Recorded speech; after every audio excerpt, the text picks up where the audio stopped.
prêt pour me traverser l'enfer et puis c'est pour me faire toute bagaille. T'es folle, Samy. Ou pas qu'on aime qui ménage? Qui j'aime folle là? Ou pas qu'on aime qui projet mariage avec Jennifer? Qui m'aime?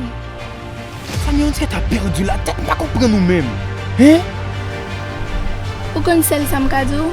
Je souhaite qu'on est prêt pour me passer sans pour.